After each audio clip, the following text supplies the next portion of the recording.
What's up, little bros? You got Big Bro here. Like, subscribe, hit the notification bell if you like the gems and truths I'm dropping. Small channel, trying to grow it, trying to help us grow and succeed in life. Now, this video is a shout out to Camarillo Anthony. Shout out to Houston. He had a question on how do you establish credit and how you build credit and what are some credit myths. Now, there's three types of credit. You have installment credit.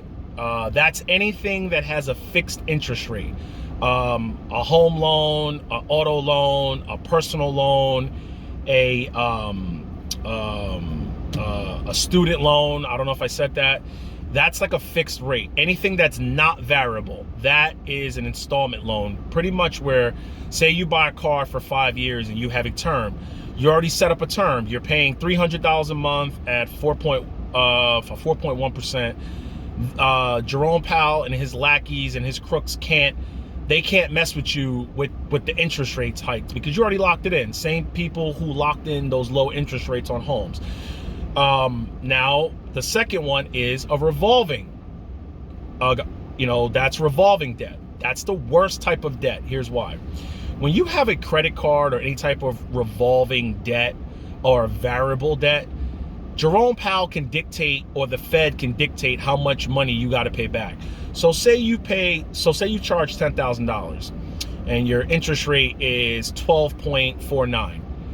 When he jacks up interest rates, the interest rate can now be 13%. You never know how much it's going to be from month to month. That's why you want to pay off credit cards every month.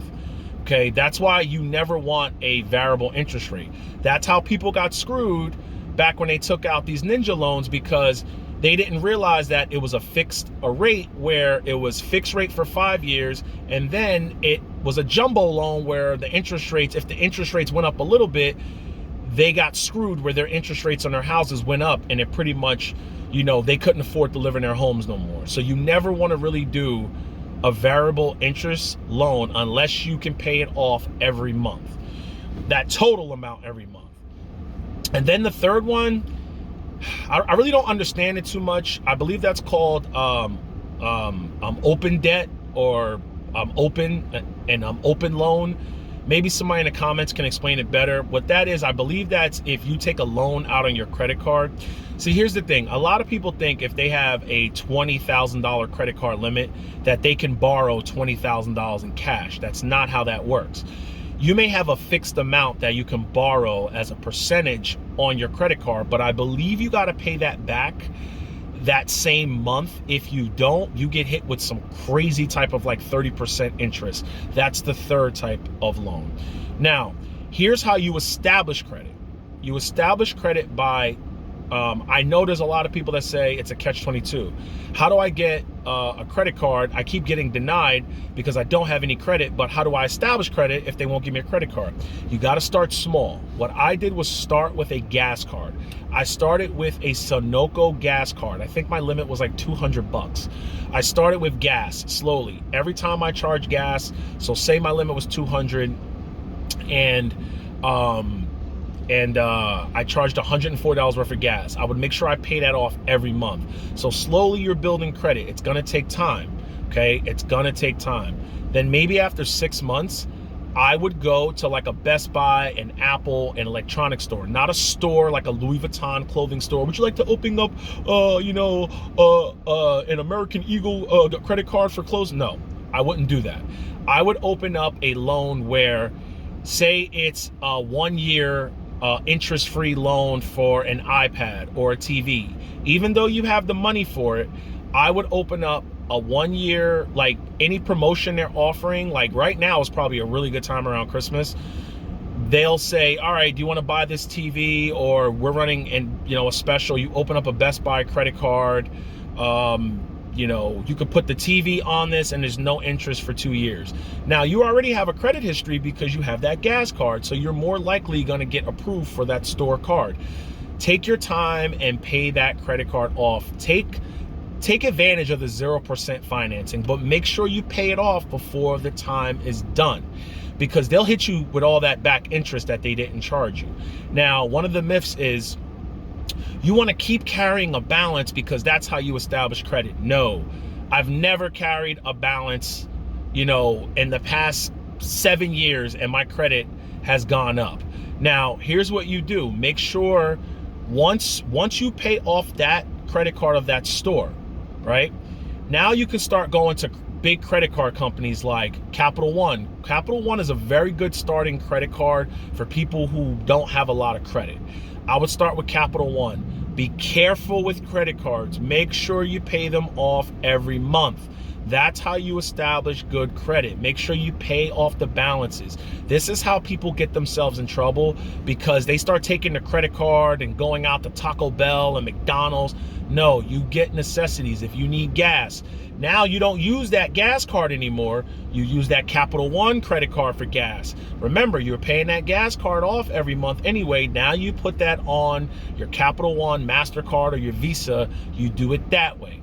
Then the next thing you do is, this is what I would do.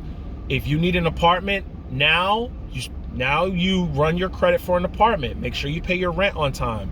Then you say you need a car. You want to start financing bigger and bigger things. Don't go crazy with a $50,000 car. Before you think about buying a house, finance a cheap car. I've seen plenty of people do this, and I've done this myself, where I had a perfectly good car that was worth $5,000. I traded it in for a $10,000 car and took out a $5,000 loan and paid off that loan on that car and established credit that way before I bought one of my multifamilies. Before I did the whole first-time homebuyer thing, I financed a car, because now you have a good credit file now. You got the gas, you did the TV or the iPad, you have the Capital One credit card, you got an apartment, you got the car. Now you have a great credit file. Now here's one of the biggest myths. When you pay off a car, your credit score automatically goes up. That's a myth. Credit is very, very funny. I've paid off cars with an 827 credit score, and my credit dropped down to 785. And I remember saying, wait a minute, why did my credit drop if I paid things off?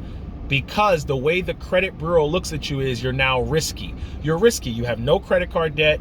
You have no car debt. You have no debt. You're considered risky to lenders. So that's a very big myth, that if you pay off things quickly, your credit score will skyrocket. It doesn't work like that. Now, you won't get denied. 9 times out of 10, you won't get denied for your house, or you won't get denied loans. You'll start to see where your credit score doesn't even matter after a while. As long as you stay up to date and pay all your stuff, you have nothing in collections. Make sure things never make it to collections. That's bad. That will hit your credit report. You don't want to go into bankruptcy. You don't want to default on your credit cards. You don't want to have collections calling you. You want to be in good standing. And I suggest you log into something free. You start an account with something like myfreecreditreport.com or Credit Karma. It will show your history of every credit card, every time you took out a loan, and it will show if you have any outstanding balances that you need to address. Trust me, they stay up on that. Now, make sure you pay all this stuff on time. That's important. Now, if you do happen to have a credit card and you have a recurring thing where you can't pay it that month, that's not a problem. You're just going to pay interest on that credit card. Now, here's the thing. You also want to take advantage of credit cards that a lot of times when you open up credit cards, there's no interest APR for 13 months. That's a very good thing, because now you can purchase things and you have 13 months to pay it off. Now, here's another thing. When you're doing this, I gotta stress, only charge things that you need anyway. Groceries, don't go overboard on your groceries. Your car insurance, your gas. Do the bare minimum on that and pay cash for everything else. Remember, you're trying to build credit. You're not trying to go into debt. All right. Now, once you start doing this, and once you get a good credit history and a good credit file, you're on your way. You're good. The goal is to keep that. You always want to keep good credit, because you'll end up paying less in the long run than anybody else. Because remember, paying cash is good. Yes, it is. But sometimes paying cash isn't always feasible. Where if you book a trip and you're going to Italy, how you going to pay cash for that? You need a credit card with a non-foreign transaction fee. That way, if anything happens, somebody gets sick, you can cancel the trip and reverse the charges. If you have cash, how are you going to get your cash back? A lot of times it's hard to get your debit card money back. With a credit card, you can dispute it. So credit is good if you know how to finagle it and play around with the points and all that. But points don't mean nothing if you keep carrying a balance every month. So if you have any more questions, drop a comment. I'll try my best to get back to you. And I'm sure the other blockers will answer any of your questions. I hope this answers your question. Camarillo Anthony, and everybody be safe. Have a great weekend.